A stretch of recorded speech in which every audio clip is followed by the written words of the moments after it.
Hi, and welcome to another bite-sized bat rip, where we bring you great battle reports without taking up a great deal of your time. We're back with By Fire and Sword, and today we have a classic matchup with Sweden squaring off against the Polish-Lithuanian Commonwealth. It's our tribute to the upcoming release of the Deluge expansion. I'm feeling the Invincibles army list. It's the same build that I used at Attorney a couple of weeks back, where it performed reasonably well. My opponent is fielding a Lithuanian skirmish force. He is including a solid Western-style contingent with the Rapiers and Dragoons, which form a very solid core for his other lighter cavalry. Our force values are the same, but his list enjoys a significant numerical and reconnaissance advantage. The scenario is patrol, and the additional effects are unexpected reinforcements for me and a choice of battlefield for him. Let's get going. My trusty Swedes, and my opponent. Note the large number of light or elite cavalry. There's a lot of flexibility in this build. Here is the field that we are both scouting out. The Swedish army is advancing across the country and needs to scout ahead or risk getting ambushed.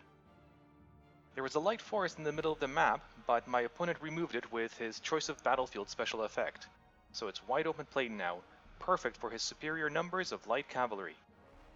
The three objectives are placed as normal, and my strategy is straightforward. Push my dragoons onto the hill and defend it with superior firepower, then strike with the massed cavalry and hopefully break his forces. And sneak one smaller rapier unit right to scout the rightmost objective, or provide support where needed. My opponent then force marches his dragoons into the village and deploys the rest of his army with a strong center and his skirmishing flanks. However, what really concerns me is that he has so much light or elite horse on the table.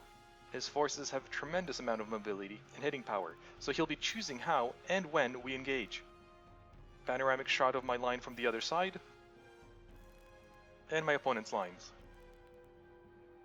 The Lithuanian Rider Corps.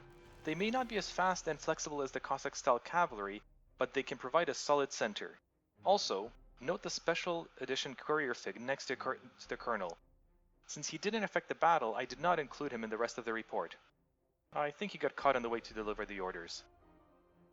Turn 1. I get the initiative and push forward. Two things to note. 1. I'm advancing my cavalry in a staggered line. I want to set up some space and create a flank charge or countercharge opportunities. 2. My raider mini unit is making a run for the right scout point. Side view of my staggered line. The dragoons are actually in two ranks right on the hill, but the figs just keep on sliding down. The Lithuanians advance. Notice that the big block of Cossack-style cavalry is charging. They obviously won't make it this turn, but if they make their skill test, they'll be right in my face next turn. On the left, the two volunteer companies push forward as quickly as possible, and on the right, the dragoons occupy the village, dismount, and dig in. That village will not be easy to get to now. Closer look at the village, and also the third mini volunteer banner. These two stand disposable cavalry banners can be a real nuisance. End of turn 1. The Cossack-style block completes its charge and makes its skill test. No shooting as we're all out of range. Turn 2. Swedes get the initiative, and I have some choices. I know that the Cossacks will charge me, so I need to countercharge. Also, on the left, I'm pretty sure that the rest of his cavalry will also charge. But my staggered line gives me options. The armored rapiers can get into the Cossack block's flank, while the three stands of national rapiers pin them down.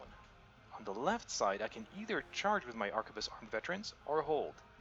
I decide to hold because I don't want to risk being charged by both the enemy rapiers from the center and the elite Cossack cavalry from the left. Thanks to their long range, arquebuses can still fire on the incoming enemy, and the dragoons can provide supporting fire from the hill. The Pride of Lithuania. The Cossack-style cavalry, armed with spears, tightens ranks and prepares to continue its charge. Crash. As I feared, the entire Lithuanian center charges. I move first and the Lithuanians countercharge. I did hit a flank with my armored rapiers, but in return I got hit in the flank. The only thing that saved me in this combat is that the Lithuanian rapiers are stretched out and two of their bases will not fight. I also add my lieutenant colonel into the armored rapiers, maximizing their hitting power. In remaining moves, my Dragoons dismount and dig in onto the hill, and the mini Raider company circles around, off-screen to the right. Here's another look at my circling Rapiers, and a quick shot at this gigantic engagement in the center. Pistols fired right before contact, and then it's mayhem. Dust flying, horses neighing, steel clashing. Remaining Lithuanian moves. The left side pushes up, and the elite Cossack cavalry charges my arquebus Rapiers.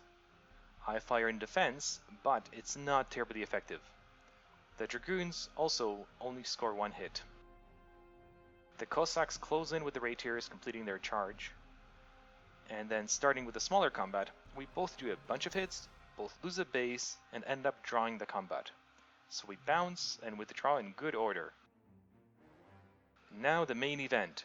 I do very well in combat and cause a whole bunch of hits on the Cossack-style cavalry, but do lose 2 bases in return. However, that's plenty to win the combat, and since they are flanked, the Cossack cavalry can't withdraw in good order and is forced to flee. My national Rapiers give chase, but their slow horses can't catch up to the fast Lithuanians. The armored Rapiers try to pursue the withdrawing Lithuanian Rapiers, but they are also unable to catch them. Turn 3. The board has opened up quite a bit. I get the initiative again, and I decide to capitalize on my success. There's no point in pursuing the broken Cossack cavalry unit, because I will not be able to catch them, but I can flank charge the Lithuanian Rapiers. On the left side, those elite Cossacks are sitting around without an order. This is my best chance to push them back before they can be organized and put back on the offensive. Go impact hits! The big news of this turn is that the Cossack cavalry does rally. This is not good because I now have a very potent 4th stand unit back in the game. But at least it can't act this turn. Also, know that the Dragoons in the village are now occupying one of the buildings. That village is a rather potent fire base now, which makes scouting it very tricky. The column before the charges, and the chargers move in. And I do catch the Lithuanian Rapiers in the front and the flank. Very happy about that. But I am nervous about those volunteers sitting behind my lines. Having the enemy skirmishing behind you is very dangerous. Close up on the combat. Again, I managed to catch the enemy so that one half of the Lithuanian Rapiers are not in the fight, and his Rotamaster is in that unit as well. And a quick look at the other combat. So my remaining moves, the Rapier scout force is trying to figure out if there's any way to approach that scout point without taking too much close-range musket fire. And it's not looking very promising, especially if I get shot in the flank. Lithuanian remaining moves. The volunteers are skirmishing behind my lines, which is not good. If I'm forced to pull back from that big combat, I'll have nowhere to go. My Dragoons show their training and rain down volleys of hot lead from the hilltop into the volunteers, destroying a base, and causing them to break and flee. This is good news as it reduces the pressure on that flank. Back to the central combat. We exchange hits, both lose a base, but thanks to the flank attack I win and automatically force the Rapiers to flee. But with my slow horses, I can't catch them. But at least that unit and commander are out of the game for a while. And now back to the combat on the left. I cause significantly more wounds, but lose a base in return. The enemy flees with a single remaining base, I pursue, and again I can't catch up. End of turn 3. The field has opened up nicely. The center left belongs to me, but on the right, that Lithuanian cavalry block is now ready to get back into it. Turn 4. I have some choices again. I know that the Cossack cavalry on the right will charge me, so I have to countercharge. My national Rapiers in the center are facing the wrong way, so they will not be able to support, and I decide to give them a move order. And my arquebus armed veterans go on the defensive. With only 2 bases left, they are not as hitty as they used to be. They will not be able to catch the fleeing units, and I don't even consider charging them into the Cossacks on the right. Call it table zone blindness. I already associated them with the left side of the field, and I didn't even consider that they could probably have enough movement to charge right. So the Rapiers and the Cossacks cavalry charge each other, and then the Lithuanian commander joins the unit to give support at this critical moment.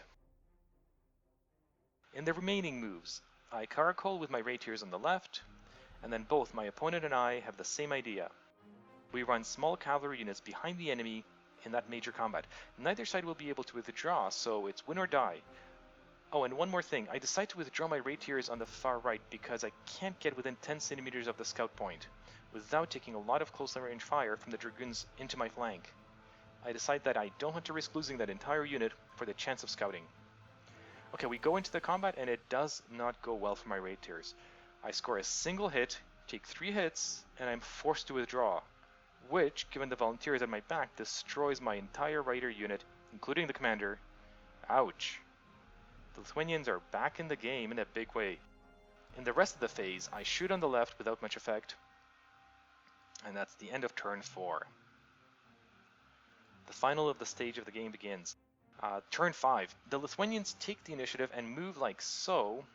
The Cossack cavalry charges my veterans, and critically, the Lithuanian raiders rally right before they would have left the table. That unit won't have time to affect the game, but it won't count as losses either. In response, I move like so, getting out of the way of the charging Lithuanians and moving up to scout the point from the other side. I still take the dragoon fire from that village, but only from a couple of dice and not into my flank. And on my turn, my dragoons serve up another portion of fire and lead, destroy a base of the volunteers, and force the survivor to flee. Turn 6. Not much left in this game, but to minimize losses and get home safely. The Cossack cavalry pulls to the center, my raiders get out of the way, then take some fire, which knocks out a base, but the unit stays. On the left, my dragoons proudly hold the hill, supported by the raider veterans. And a last look at the board.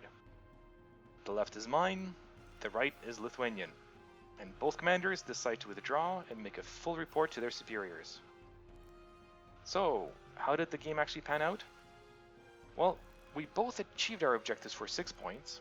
We both suffered heavy losses, for a total of 6-6, which is obviously a draw. So what are some of the game's post-mortem thoughts? Well, the Swedes ran into the problem they often have, which is that they lack sufficient bases to absorb inevitable losses. While I was able to nicely outmaneuver my opponent in the early part of the game and break his units, the slow Swedish horses meant that I was not able to capitalize on the victories, and by suffering losses with every encounter, my force was chipped away until it was not an effective fighting force and then got caught by the counterpunch. In retrospect, the main thing I would play differently would be to use my 2-base National Rapier Scout Force on the right to protect my army's rear from the skirmishing volunteers. Had my armored raiders been able to withdraw in good order, I might have been able to cause some more casualties. Lesson learned, watch for those 2-base light cavalry units. They have no punching power, but they can be deadly when used correctly, like by my opponent. All in all, it was a really enjoyable game. Thanks for watching. If you enjoyed the bat rep, please subscribe. If you have any questions, observations, or suggestions, please comment below. I'd love to hear from you. See you next time on Bite-Sized Bat Reps.